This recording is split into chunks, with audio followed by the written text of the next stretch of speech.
नमस्कार। आज हम एक बहुत ही दिलचस्प और शायद हम सबके मन से जुड़े सवाल पर बात कर रहे हैं।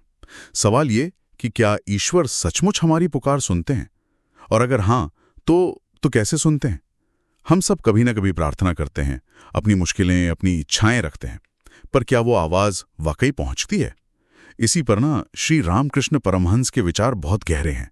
उन्होंने सच्ची पुकार की बात की थी, एक ऐसी पुकार जिसे वो कहते थे ईश्वर अनसुना कर ही नहीं सकते। हाँ बिल्कुल। उनका कहना था कि जैसे माँ होती है ना, बच्चा रोए तो सब छोड़कर दौड़ी चली आती है, हाँ, बस वैसे ही ईश्वर खींचे चले आते हैं भक्त की पुकार सुनकर। तो चलिए इसी को थोड़ा और समझते हैं।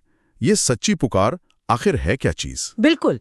और श्री रामकृष्ण का सारा जोर, जैसा आपने कहा, इसी सच्ची पुकार पर था। ये सिर्फ मुंह से शब्द बोलना नहीं है, ये तो दिल की गहराई से एक तीव्रता से निकली आवाज है। मतलब पूरे मन से, कोई दिखावा नहीं, कोई बनावट नहीं, बस सच्चा प्रेम और अटूट विश्वास ईश्वर पर। उन्होंने इसको समझाने के लिए एक बड़ी सुंदर उपमा भी दी थी।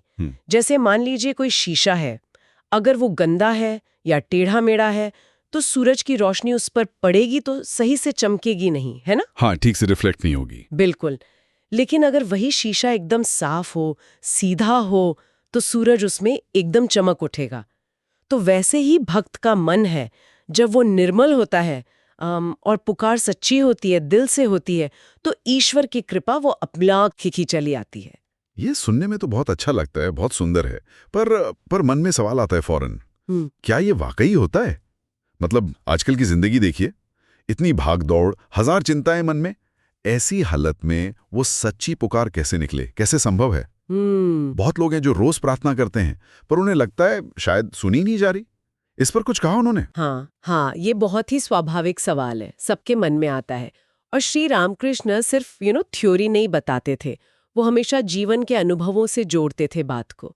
उन्होंने असल जिंदगी के उदाहरण दिए, जैसे कोई बहुत गरीब आदमी है, बिल्कुल लाचार है, कोई सहारा नहीं दिख रहा, और वो मंदिर में जाकर पूरी सच्चाई से, पूरी व्याकुलता से रो रो कर अपनी सारी चिंता भगवान को सौंप दे, मतलब पूरी तरह निर्भर हो जाए उन पर। हाँ। तो अक्सर देखा गया है, उसे कहीं ना कहीं से कोई रास्ता मिल जाता है, कोई मदद पहुंच जाती है। श्री रामकृष्ण कहते थे, ये जो मदद मिली ना, ये उसी सच्ची व्याकुल पुकार का नतीजा है। अच्छा। एक और उदाहरण वो देते थे, जैसे कोई माँ है, उसका बच्चा बहुत बीमार है, गंभीर हालत में। वो माँ रात भर जाग रही है, दुनिया की परवाह नहीं, बस पूरी तरह डूबकर माँ काली से प्रार्थना कर रही है, रो रही है, गिड़गिड़ा रही है।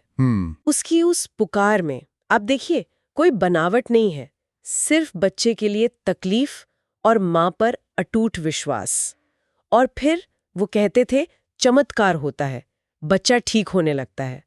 तो ऐसी पुकार, वो कहते थे, सीधे ईश्वर के दिल तक पहुंचती है। तो इसका मतलब ये हुआ कि पुकार की सच्चाई जो है वो उसकी तीव्रता से जुड़ी है। मतलब हम कितने व्याकुल हैं, कितने निर्भर हैं उस पर। हाँ बिल्कुल, तीव्रता, व्याकुलता और सरलता। लेकिन फिर वही सवाल कि ये सच्ची पुकार, ये व्याकुलता, ये निर्मलता, ये दिल में पैदा कैसे हो? क्या सिर्फ चाहने से हो जाता है? मन में तो हजार तरह की दूसरी चीजें भी चलती रहती हैं। सही बात है। तो इन बाधाओं को हटाकर सच्ची पुकार तक पहुंचने का रास्ता क्या बताया उन्होंने? हाँ, ये बहुत अच्छा सवाल है। देखिए, श्री रामकृष्ण सिखाते थे कि इस सच्ची पुकार का जो आधार है वो है भक्ति। भक्ति। हाँ, ईश्वर के प्रति गहरा, बिना किसी स्वार्थ का प्रेम और अटूट विश्वास। यही भक्ति धीरे धीरे मन को साफ करती है, निर्मल बनाती है। और इस भक्ति को मजबूत कैसे किया जाए, इसके लिए उन्होंने कुछ तरीके बताए। पहला तो है जप, यानी ईश्वर के नाम को लगातार याद करना, मनी मन दोहराना। जप।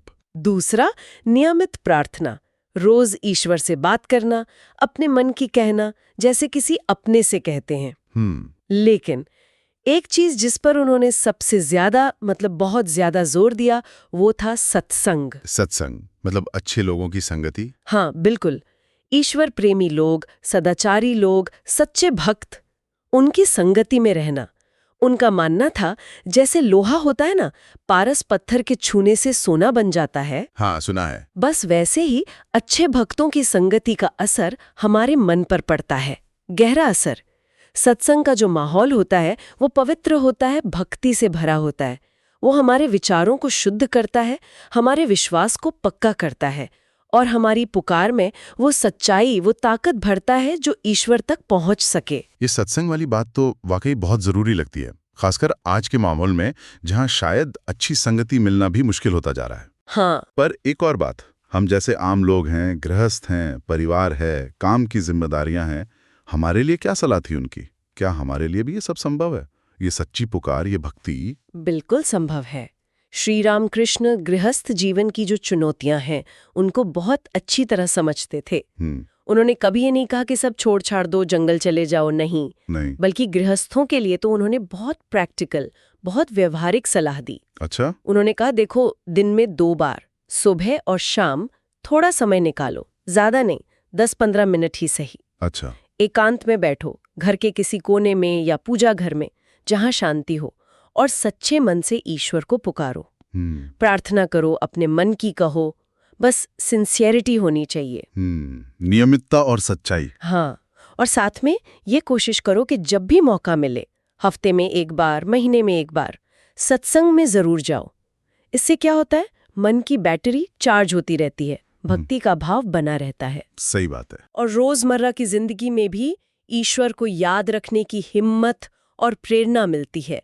उनका संदेश बहुत साफ था, तुम्हारी जो भी हालत हो, जहां भी हो, सच्चे मन से व्याकुल होकर पुकारो, ईश्वर तुम्हारी जरूर सुनेंगे, वो मदद जरूर करेंगे। तो अगर हम पूरी बात का सार निकालें तो ये समझ आता है कि ईश्वर से जुड़ने का जो रास्ता है वो बाहरी कर्म कांडों या बहुत जटिल ज्ञान से ज्यादा हमारे मन की हालत पर निर्भर करता है। बिल्कुल सही कहा आपने। हमारी अंदर की सच्चाई, हमारी व्याकुलता, हमारी भक्ति कितनी गहरी है, यही चाबी है। बिल्कुल।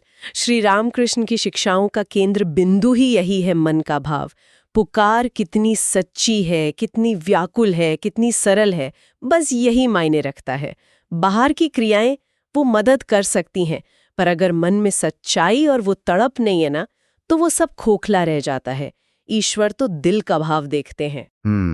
ये बात सचमुच हमें सोचने पर मजबूर करती है। आज की इस तेज रफ्तार दुनिया में, जहां बहुत कुछ शायद सतही सा लगता है, हम अपनी प्रार्थनाओं में, अपनी पुकार में कितनी सच्चाई ला पाते हैं, कितनी गहराई, कितनी व्याकुलता। हाँ। क्या हमारी पुकार बस एक आदत बन गई है, या उसमें वाकई वो श्री रामकृष्ण वाली सच्ची पुकार का कुछ अंश है? ये सवाल तो है। हाँ, ये एक ऐसा सवाल है जिस पर शायद हम सभी को थोड़ा रुक कर विचार करना चाहिए। और अगर आपको ये चर्चा, ये बातचीत उपयोगी लगी, सोचने पर मजबूर किया, तो कृपया इस वीडियो को लाइक जरूर करें और हमारे चैनल को सब्सक्राइब भी करें, ताकि आप भविष्य में भी ऐसी ही गहरी और ज्ञान बढ़ाने वाली चर्चाओं से जुड़े रह सकें। जय श्री रामकृष्ण। जय श्री रामकृष्ण।